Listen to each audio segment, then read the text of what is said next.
Every season is different, and with summer quickly approaching, life just feels more fun, free, and lively. Life is just different in the summer, so it's important to make sure you're tweaking your habits to match the vibe. Don't get me wrong, we're still having fun, we're still doing all the summer things while keeping it healthy with these micro habits. So let's get into it.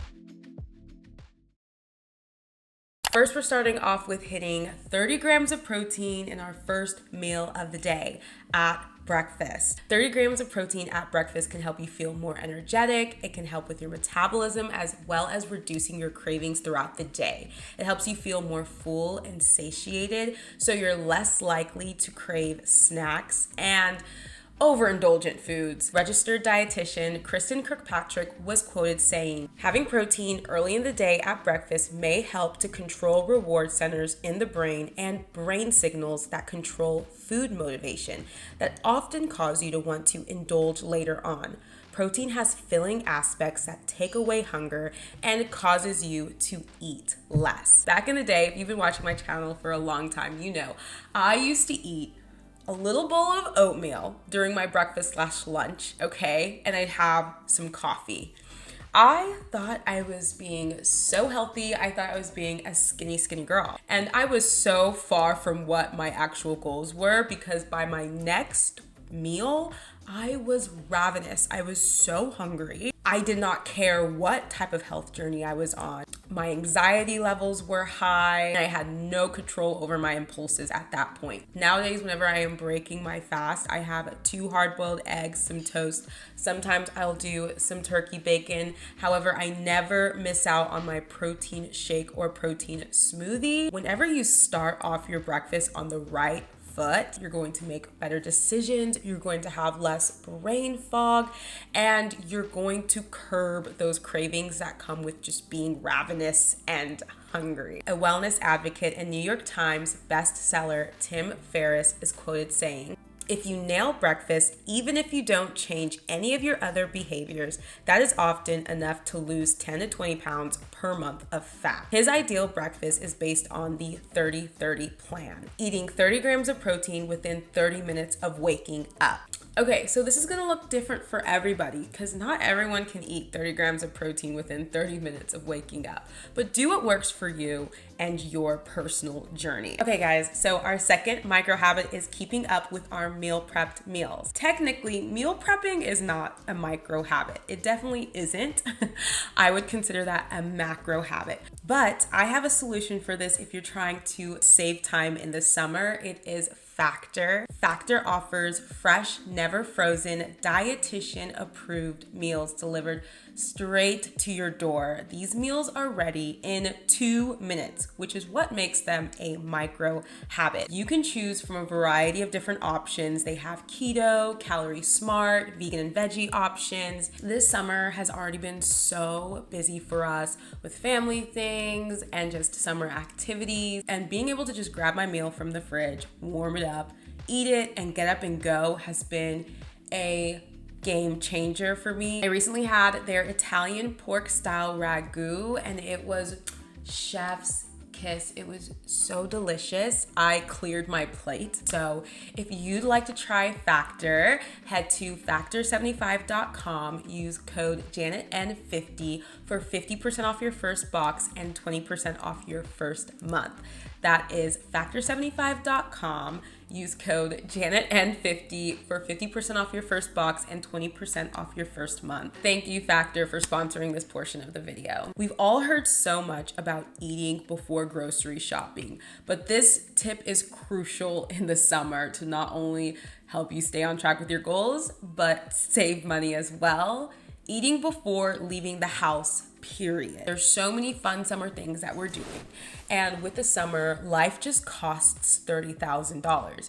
You step out the house and spend $30,000 literally. What's going to save you a little bit more money is making sure that you eat before leaving the house. New research by Norbert Schwartz shows that shopping while hungry makes people buy more than just food. We found that the desire to get food may more generally plant the idea of getting stuff in your mind, which increases the likelihood that you'll also be attracted to products that won't satisfy your physical hunger. So when a hungry shopper is tempted by things to buy, the internal message, I want food, becomes simply, I want. The results showed that the shoppers who reported being hungry had spent 64% more money and had bought more non-food items than the store's less hungry customers.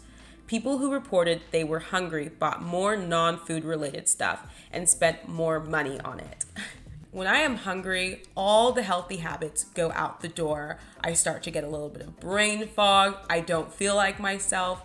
In turn, I start buying and craving things that just aren't what I need in that moment. In the summer, if you're just trying to have more fun and spend less money on a bunch of food, it's going to benefit you by eating before leaving the house. Next micro habit is eating slower. Slow down when you are eating. The benefits of eating slower can include better digestion, hydration, and more satisfaction with your food. I don't know what has happened with me within the last couple of years, but I have become a ravenous eater. When you're eating by yourself, whether it's in the car or at home, our habits tend to get a little wonky because there's no one else around. So you start to build habits of eating like a crazy person. The thing is, when you are eating really quickly, it's hard for your brain to pick up on whether your body is truly full. Your brain cannot keep up and it fools you into believing that you're still hungry. However, when you slow down, your brain lets you know to stop eating much sooner and it stops you from overindulging. So my next micro habit would be swapping caffeine for spearmint tea. Spearmint tea does not contain caffeine, and it's a great option if you do have a caffeine sensitivity. Research shows that spearmint tea contains antioxidants as well as it can aid in your digestive health throughout the day. I like to drink my spearmint tea with a little bit of lemon and some honey. The caffeine girlies hate it when I talk about this, guys. I promise you, it's okay. If you are not an anxious girly when it comes to caffeine, you're able to thrive with caffeine. This does not pertain to you. However, if you are an anxious girly, if you are a highly sensitive girly, caffeine might exacerbate your anxiety. I used to wake up, drink a cup of coffee, and just feel so anxious throughout my day. And by the end of the day, I would crash. I just wouldn't feel great. And I didn't know why. And I'm not gonna lie, I do have FOMO at times. I do miss coffee at times. I love the nutty flavor of coffee. I love how cozy it was. Oh my God, it's good. It's just not amazing for my body, and that's okay. Ever since cutting it off, I've felt more productive, just happier in general without the like spikes in energy. But yeah, if you're a sensitive girly, caffeine might not be for you, and that might be a micro habit that you want to change this summer. I don't know. Let me know. All right, guys, so we're gonna move away from so much of the food and health talk, which we're still talking about healthy habits, but we're gonna move into some lifestyle topics. This one has been such a game changer. I'm gonna say that for all of these tips, by the way. Airing out your bed in the morning. Whenever you wake up in the morning, get out of bed and start making your bed immediately, one thing that we all notice is that our bed is still warm, especially if you try to make it right after you get out of bed. But get this, an article titled, "The Icky Reason You Shouldn't Make Your Bed As Soon as You Wake Up," quotes, "Contrary to everything you've ever been told by all the responsible adults in your life growing up, you don't need to make your bed when you wake up, at least not right away. It turns out dust mites, which are microscopic insect-like pests that feed on dead human skin cells, love hanging out in bed linens, and studies have shown that they thrive in moist environments." Okay.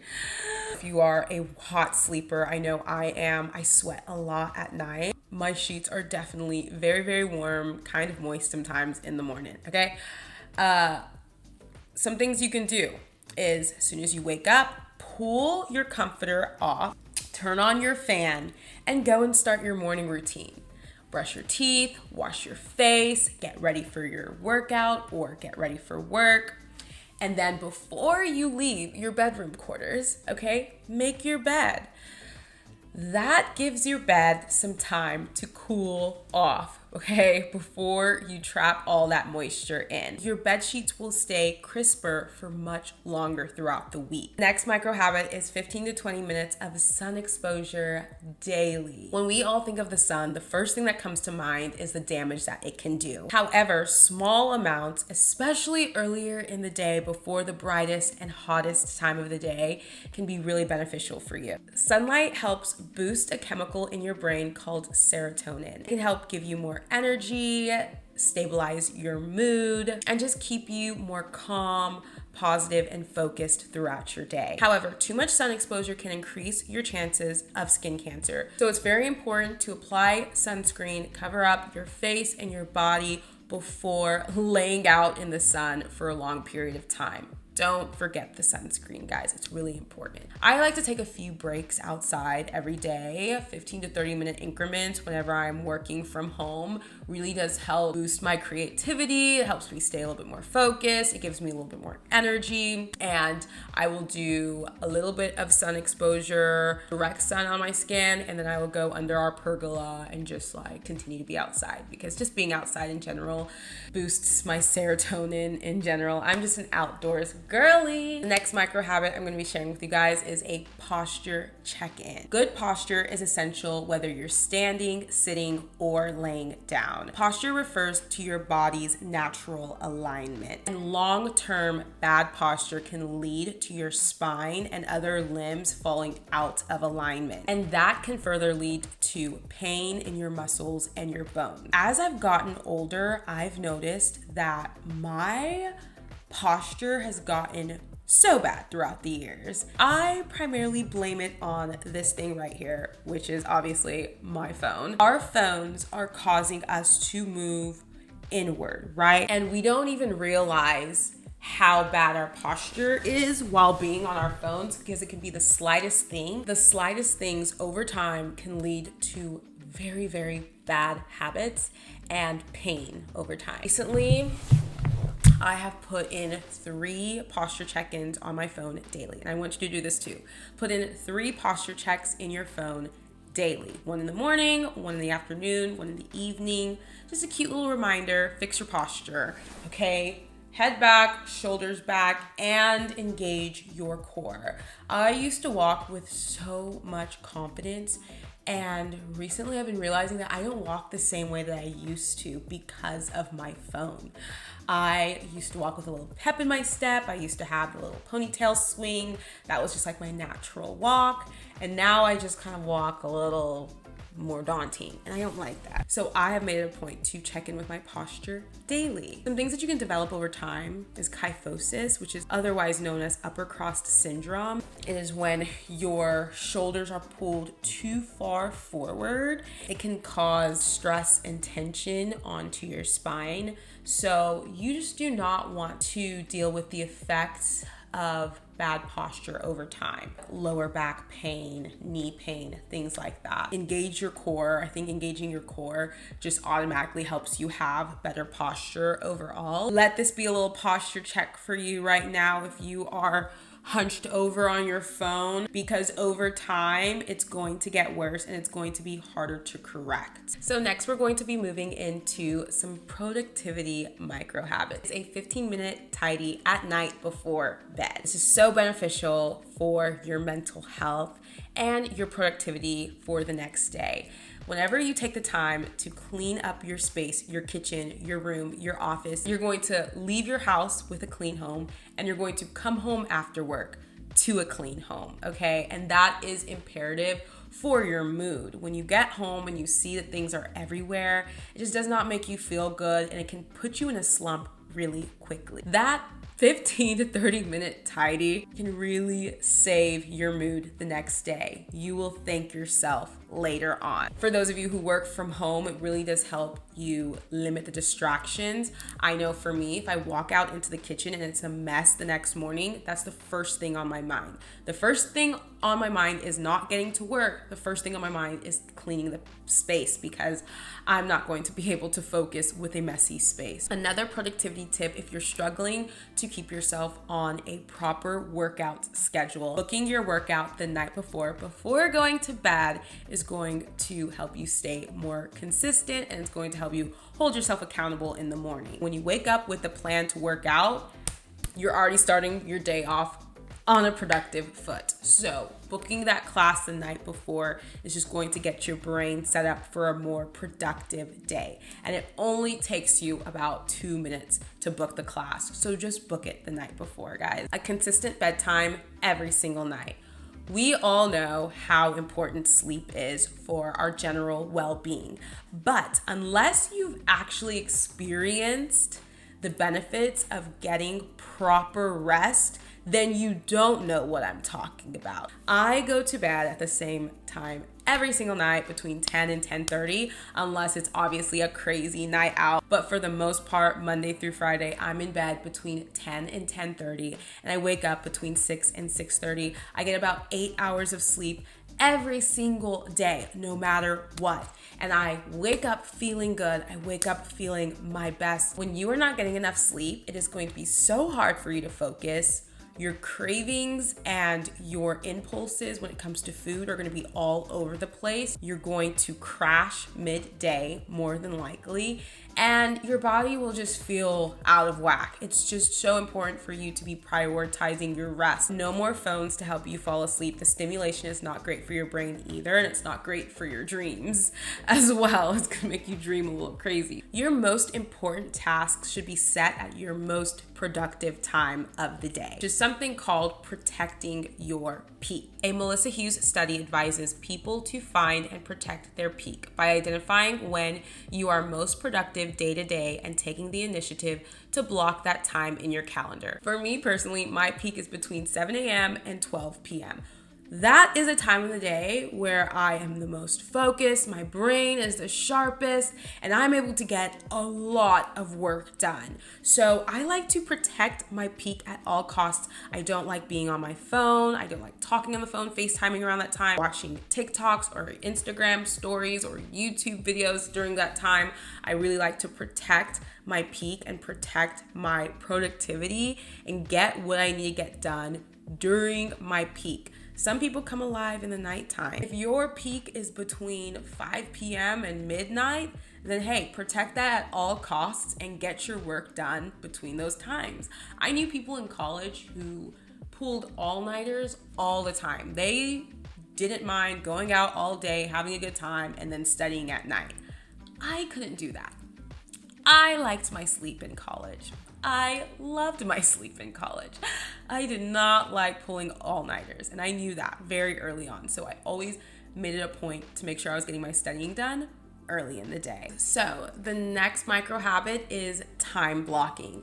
Taking the time to block off every hour in your day on the days where you need to get a lot of things done. Because time blocking helps you give your full attention to one task without feeling guilty about neglecting another, okay? Every task has a time and we're gonna get to it eventually. So one thing you can do the night before is time block out the days where you want to be really productive. For example, tomorrow my husband's taking off of work and we are planning to do a couple of home projects while he's at home, and we're also wanting to go out and about in the city and have a fun day. So today when he gets off of work, we're gonna sit down and make a little time block schedule for our day tomorrow so we're able to maximize the day. Because one thing that we tend to do is we tend to ask each other, what do you want to eat? What do you want to do? And that takes so much time out of the day, asking what do you want to eat? What do you want to do? What should we do next? What should we start the day off with? It just takes so much time and energy off of your day. Now, I know time blocking is just useless every single day. It's just not gonna work every single day. It's just not worth it every day. However, when it comes to your productive days, it is going to make you feel so good and so productive. So time block out the days where you want to get a lot done. And you can do this using Google Calendar if you have an iPhone. Google Calendar is amazing for this. And you can also share it with your spouse as well if you're trying to coordinate the to-do list together. I highly recommend time blocking your mornings out before work, or even time blocking some evenings out after work so you can get the things done that you want to get done. Also, Saturdays, if you're wanting to have a productive Saturday, or during a Sunday reset, you can time block off your cleaning schedule. It's beneficial for business owners. It's beneficial for people who just like to stay on a strict schedule. It's beneficial for people who have kids. Just a great way to stay organized and productive, of course. So the last two are just going to be kind of miscellaneous, but are just great for the soul. Okay, checking in on your friends, sending in a text message, or better yet, a little voice note to your friends to check in.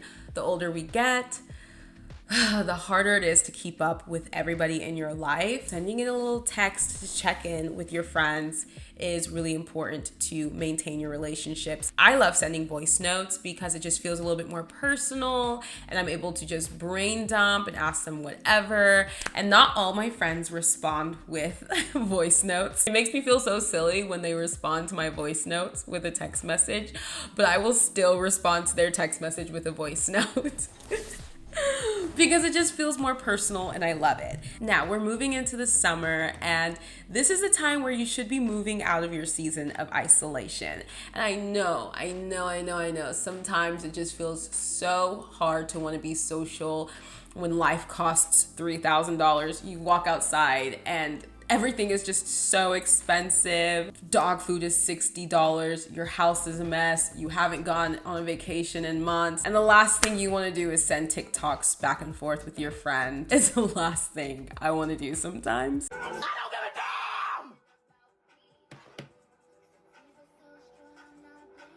a damn!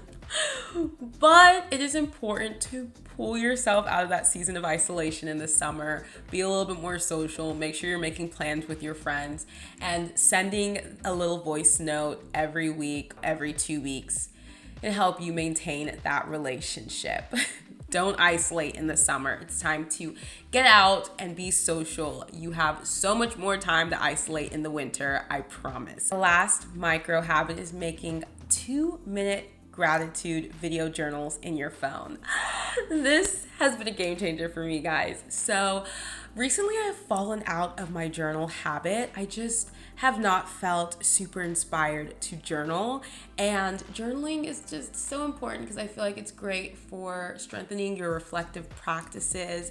It's great to reflect on where you were mentally a few months ago and how much progress you've made over the last couple of months. And sometimes when you've been journaling for a long time, it's just so easy to not want to do it anymore.